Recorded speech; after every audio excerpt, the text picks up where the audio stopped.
주 예수 그리스도의 평화가 이 예배에 오신 교회 여러분과 함께 하시기를 축원합니다. 한 주간 평안하셨습니까? 네, 감사합니다. 가을은 열매와 씨앗을 위한 계절입니다. 요즘 숲길을 걸으면 밤과 도토리와 또 이름 모르는 많은 열매들과 씨앗들이 떨어져 있는 것을 봅니다. 숲길을 걷다가 길에 떨어진 도토리 열매들을 집어서 흙을 털어내고 이렇게 만져보았습니다. 매끄러운 그 갈색 표면이 보석처럼 햇빛에 빛나서 반짝거렸습니다.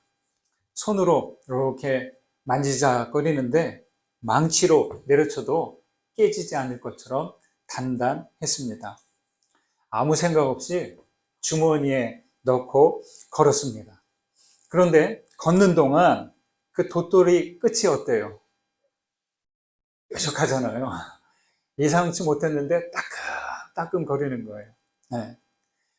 마치 도토리가 나는 살아있다 라는 신호를 보내는 것 같았고 자기를 함부로 다루지 마라 그런 항의처럼 느껴졌습니다.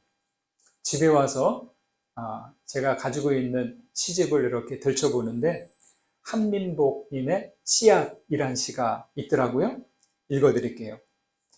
씨앗 하나 손바닥에 올려놓으면 포동포동 부끄럽다. 씨앗 하나의 단호함, 씨앗 한 톨의 폭발성. 씨앗은 작지만 씨앗의 씨앗인 희망은 커. 아직 뜨거운 내 손바닥도 껍질로 받아주는 씨앗은 우주를 이해한 마음 한점. 마음껏 키운 살 버려 우주가 다 살이 되는구나. 저처럼 나의 씨앗이 죽음임 깨달으면 죽지 않겠구나. 우주의 중심에도 설 수 있겠구나. 씨앗을 먹고 살면서도 씨앗을 보지 못했었구나. 씨앗, 너는 마침표가 아니라 모든 문의 문이었구나. 이렇게 끝나는 겁니다. 씨앗 하나 한 톨은 단호하고 폭발성이 있다는 말, 씨앗의 씨앗이 희망이라는 말, 그리고 이 씨앗으로 우주의 중심에 설 수 있고 씨앗은 마침표가 아니라 문이 된다는 말이 가슴을 울렸습니다. 그러면 어떻게 씨앗과 열매를 함부로 대할 수 있겠습니까? 지금은 작은 씨앗이지만 땅에 뿌리를 내리고 나무가 되면 이것이 무수한 씨앗과 열매들을 퍼뜨리는 무한한 잠재력이 그 안에 있기 때문입니다.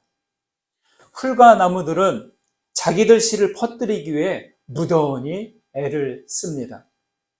여러분은 식물들이 씨앗과 열매를 어떻게 퍼뜨리는지 알고 계십니까?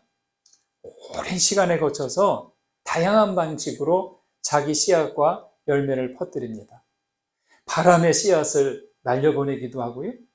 흐르는 물에 띄어보내기도 하고 어떤 열매들은 새들의 먹이가 되어서 새들이 날아다니다가 탁 배설해버리잖아요. 그러면 거기에서 씨앗이 자라게 되는 거죠. 그런 방식으로 자기 씨앗을 퍼뜨립니다. 또 사람들 옷과 동물들 몸에 붙어서 멀리 떨어뜨립니다. 풀밭이나 숲을 다녀오면 옷에 막 이것저것 붙어있는 데가 있잖아요. 그런 식으로 해서 씨앗을 퍼뜨리죠. 도토리와 밤은 주로 청설모라든지 다람쥐가 담당하죠. 다람쥐가 나중에 먹으려고 땅을 파고 숨겨놓은대요. 그런데 그걸 다 먹지 못하잖아요. 어떤 때는 자기가 어디다 숨겨놓았는지도 잊어버리는 거예요. 그러면 어떻게 돼요? 거기서 싹이 나서 자라게 되는 거죠. 도토리를 손에 잡고 만지작대고 있는데 도토리가 제게 이렇게 물었습니다. 당신에게는 나처럼 씨앗과 열매에 해당하는 것이 있느냐? 누군가에게 나눠주고 멀리 보내서 새로운 시작을 하게 하는 그것을 준비했느냐? 이렇게 묻습니다. 여러분, 우리에게 씨앗과 열매에 해당하는 것은 무엇이 있을까요?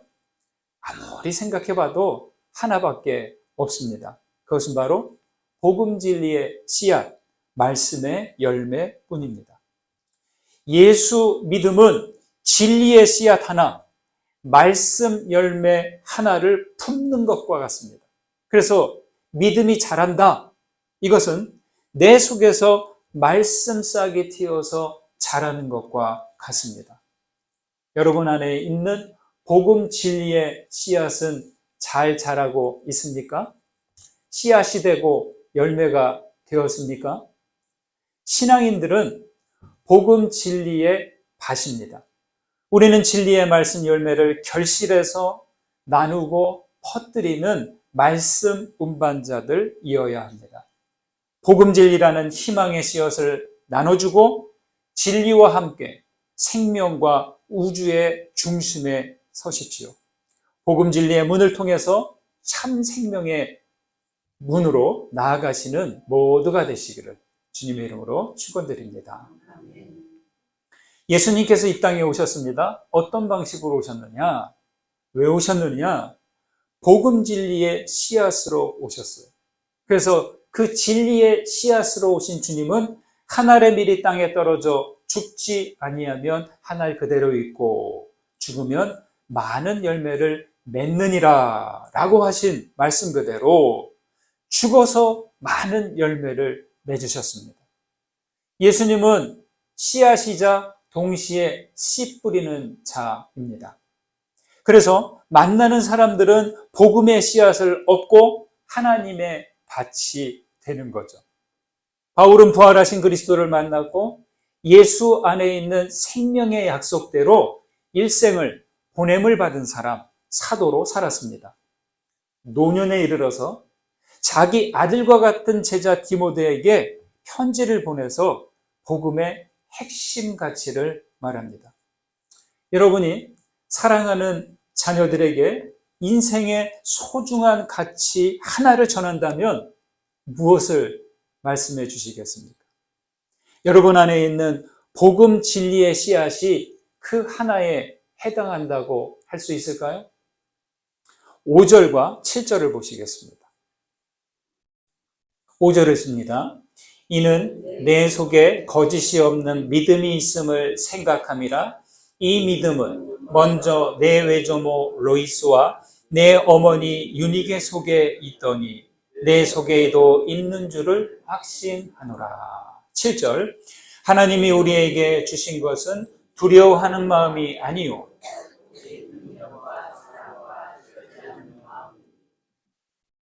씨앗이 자라려면 좋은 땅이어야 합니다.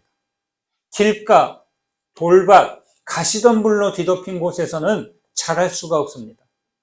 복음 진리도 씨앗이기에 좋은 환경이 필요하죠. 우리는, 저와 여러분은 복음 진리 씨앗을 위한 좋은 땅이 되고 있습니까? 디모데는 복음 진리를 위한 좋은 밭을 가진 사람입니다. 그래서 5절에서 내 속에 있는 거짓 없는 믿음을 말하고 있습니다. 여러분, 거짓 없는 이 말은 원문에 아누포크리토스라고 합니다. 꾸밈 없고 진정한, 위선적이지 않다, 이런 뜻이에요. 영어로 말하면 sincere, sincerely 이렇게 말합니다. 이 sincere가 말이 라틴어에서 유래했어요. 영어의 대부분 말들이 라틴어에서부터 유래합니다. 라틴어에 시네세라라는 말이 있어요. 시네세라, 이 뜻이 뭐냐면 초 안 바른 대리석 이래요. 아니, 여러분, 신시어, 진심으로 위선적이지 않은 이 뜻이 어째서 초 안 바른 대리석에서 유래할까요? 그 기원이 이렇습니다. 로마는 대리석이 흔한 지역이에요. 그래서 이 대리석을 가지고 건물도 짓고 또 조각도 하고 그러는데, 이 대리석이라고 해서 다 같지 않고 상품이 있고 하품이 있습니다. 상품은 무늬가 좋고 빛깔도 좋고 상태가 온전한 것, 표면이 매끄러운 것, 이런 거예요. 그런데 하품은 어떤 거겠어요? 갈라지고 깨지고 흠이 있는 것. 이런 거 하품이죠. 이 대리석 판매인들은 하품을 상품으로 만들기 위해서 어떻게 하느냐? 패이고 쪼이고 갈라진 곳을 초를 녹여서 발라둡니다. 네, 아주 기가 막힌 수법이죠. 네. 보기엔 좋아 보여요. 이렇게 살 때는 이거 괜찮네, 좋은 대리석이네 하고 삽니다. 그러나 그걸 가지고 건물을 짓고 어떤 그런 걸 하면 시간이 지나면서 초가 어떻게 되겠어요? 녹아버리는 거죠. 그러면 한참 지나서 이거 가짜네? 속여서 내가 샀네? 이렇게 되는 거예요. 그래서 다음에 대리석을 살 때 소비자들은 뭘 보겠어요? 이 대리석이 혹시 초를 바른 대리석이 아닌가? 이걸 보는 거죠. 그런데 상인들은 또 그러는 거예요. 자꾸 소비자들이 자기들을 의심하니까 이거를 말로 일일이 설명하면 힘드니까 그 전시하는 데다가 이렇게 써붙였습니다. 초를 바르지 않은 시네세라, 이렇게 붙였다는 거예요. 자기들은 속이지 않고 진실하게 장사하고 있다, 이것을 보이기 위해서 적었습니다. 그래서 여기서 기원해서 서양 사람들은 편지를 쓰면 제일 마지막에 시네세라, 영어로는 sincerely 이렇게 적었대요. 진심으로. 여러분, 편지를 쓸 때만 진심 어린 마음으로 써야 할까요? 그것은 아니죠. 어느 것보다 복음 진리를 위한 마음은 진심 어린 믿음으로 받아야 됩니다. 흠이 없고 있고 잘나고 못나고 그런 차이가 아니라 꾸미지 않은 그대로의 마음, 이것이 복음을 받을 수 있는 좋은 마음입니다. 내 안에 거짓이 있으면 복음은 변질돼요. 내 안에 그런 위선적인 모습이 있으면 믿음은 허물어지기 쉽습니다. 상처와 죄와 이런 것들로 얼룩진 것을 부끄러워하지 않고 있는 그대로, 내 모습 그대로 주님께 나아가 말씀을 품을 수 있어야 합니다. 말씀이 우리를 새롭고 정결케 하고 우리를 온전케 하기 때문입니다. 그 다음 7절에서는 이렇게 말하죠. 두려워하는 마음이 아닌 오직 능력과 사랑과 절제하는 마음을 말합니다. 사람은요, 불확실하고 모호한 상태를 견디지 못합니다. 여러분, 나의 일상이, 내가 하는 일이, 내 가정일이, 내 자신의 상태가 늘 불확실하고 모호해요. 그러면 어떨까요? 느낌이 불안불안한 거죠. 불안과 두려움, 여기에 휩싸여 살게 되어 있습니다.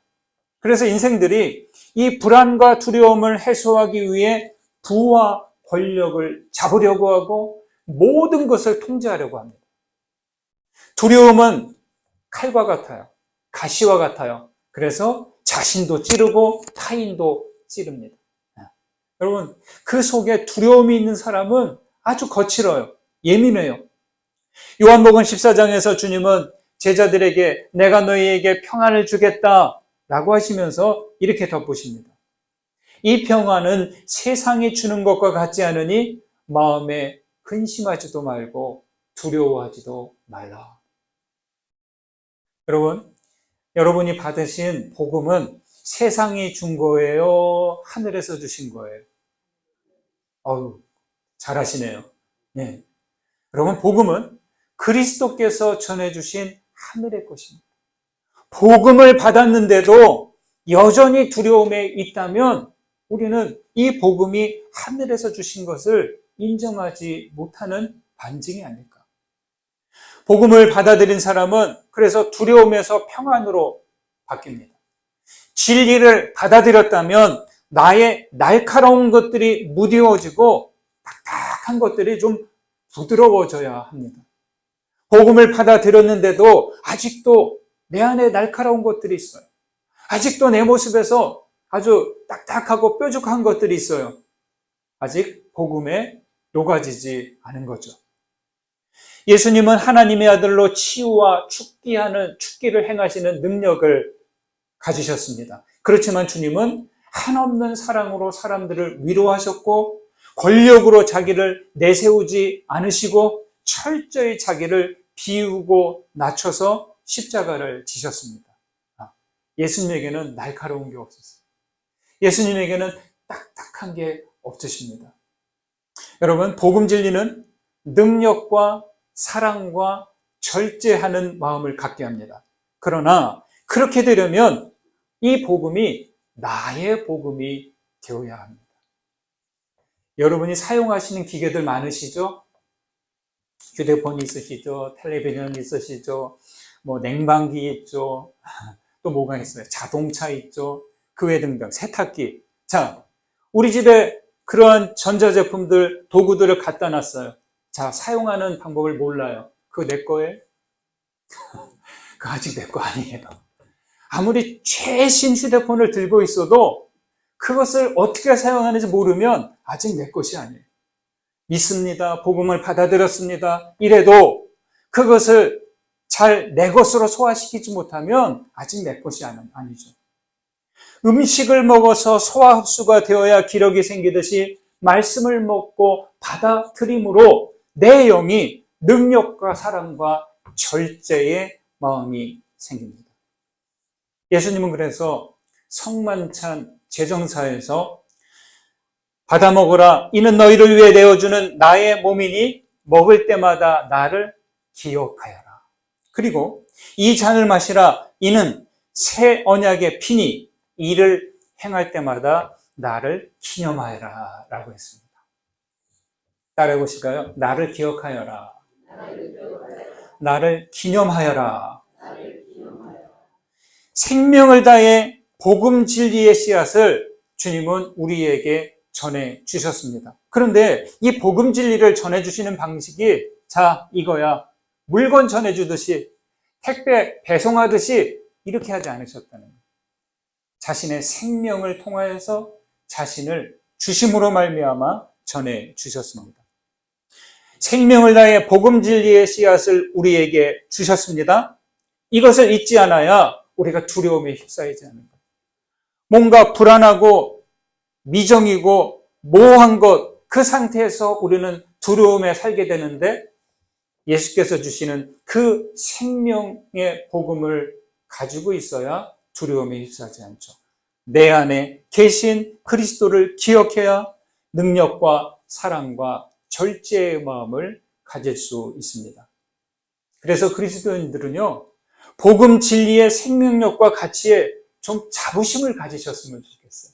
네. 아직 그 전부를 내가 모르더라도, 아직 그 전체를 내가 경험하지 못하더라도 하나만이라도 그 가치에 자부심을 갖고 겸손하게 행하되 좀 당당하고 떳떳해야 됩니다. 오늘날 교회 바깥에서 많은 이들이 교회와 그리스도인들을 향해서 비난하고 비판해도 그대로 인정할 수 있어야 돼. 그들이 경험하고 바라보는 것 그대로 이야기하는 거니까. 그것을 인정하고 받아들이고 대신 우리는 거짓 없는 믿음으로 복음 진리를 받아들여야 됩니다. 우리에게 주신 복음을 부끄러워하지 마십시오. 그 복음 진리를 받아들이고 오직 능력과 사랑과 절제하는 마음으로 살아가시기를 간절히 소망합니다. 그 다음 보실까요? 8절, 10절, 14절 세 군데 천천히 다시 한번 보겠습니다. 8절 읽습니다.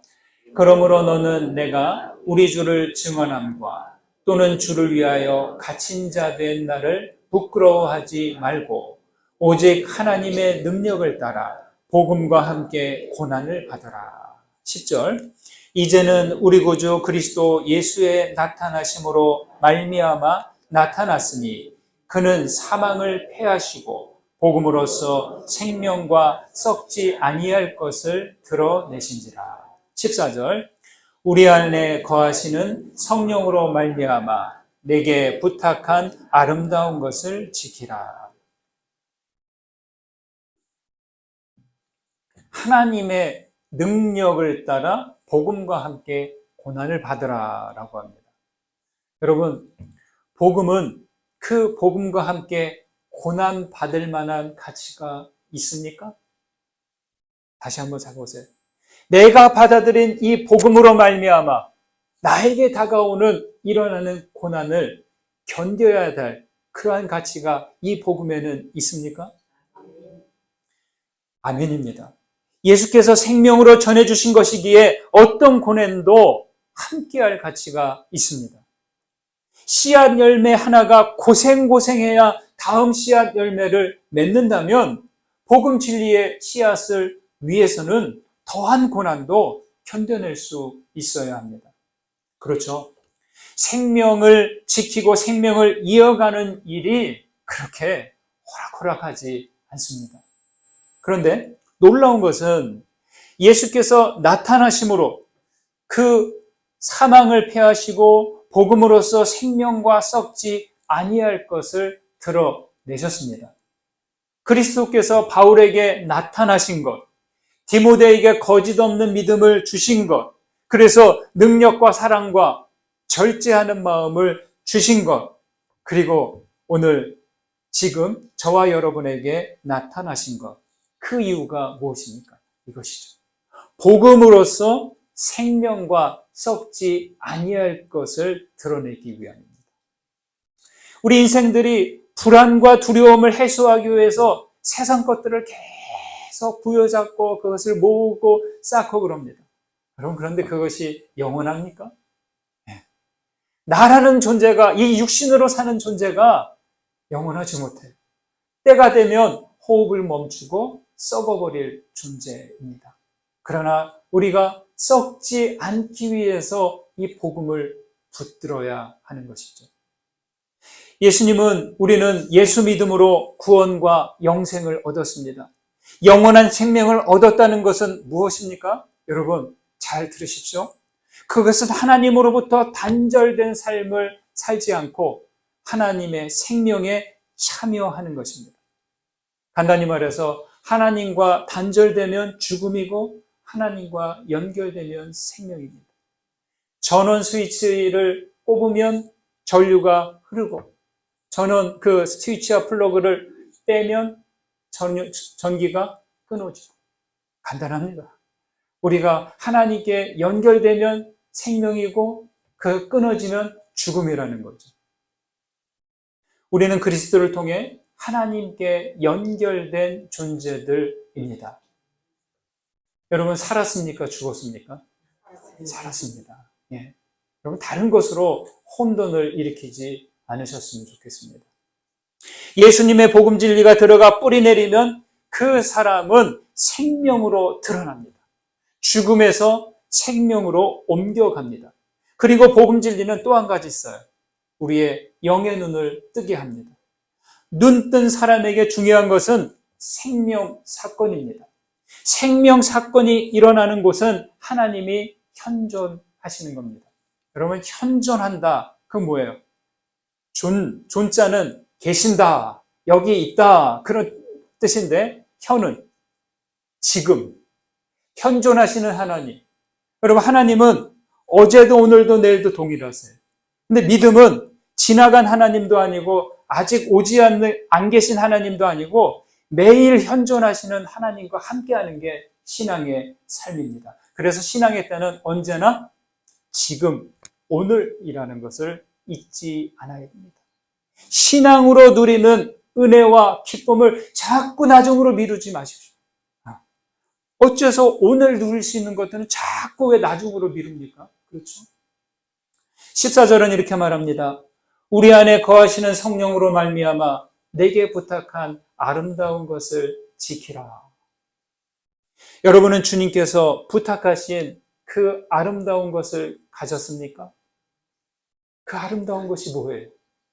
여러분, 복음 진리는 생명의 약속을 따르고 고난을 견디고 썩지 않는 생명을 드러냅니다.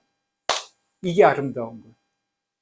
여러분, 부귀영화를 누리고 나의 불안과 두려움이 사라진 상태가 아름다운 게 아니라 그런 모든 영원하지 못하고 썩은 것들을 뒤로 하고 영원히 변치 않는 생명줄을 붙잡고 살아가는 것, 이게 아름다운 것이고, 이 생명의 씨앗을 내가 만나는 사람들에게 드러내고 보이고 나타내는 것, 이게 바로 아름다운 것에 해당합니다. 여러분, 잘 보십시오. 세상은 자꾸만 생명을 체계화시켜요. 숫자로 말하려고 합니다.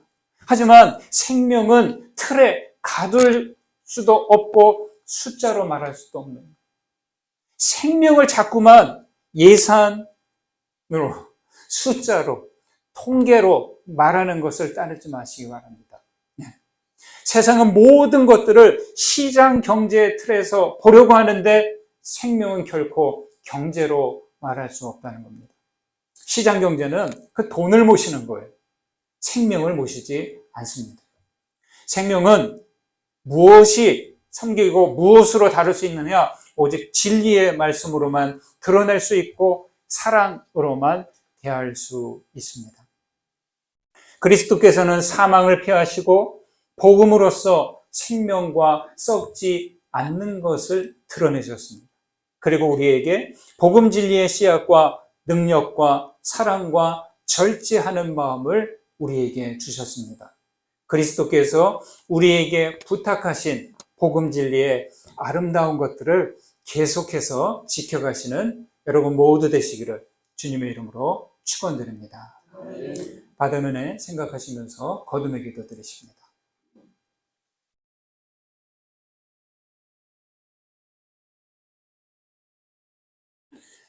생명의 하나님, 우리에게 참 생명의 씨앗을 주셔서 감사드립니다. 우리에게 심어주신 복음 진리의 씨앗은 희망이 되고 중심에 서게 하고 죽음에서 생명의 문으로 나오게 하였습니다. 주여, 거짓 없는 믿음으로 말씀을 품고 두려움 없이 능력과 사랑과 절제하는 마음을 갖게 하옵소서. 복음 진리를 부끄러워하지 않겠습니다. 복음의 생명력과 가치에 자부심을 갖겠습니다. 우리에게 부탁하신 복음 진리의 아름다운 것을 끝까지 지키도록 우리를 인도하여 주옵소서. 예수 그리스도의 이름으로 기도드립니다. 아멘.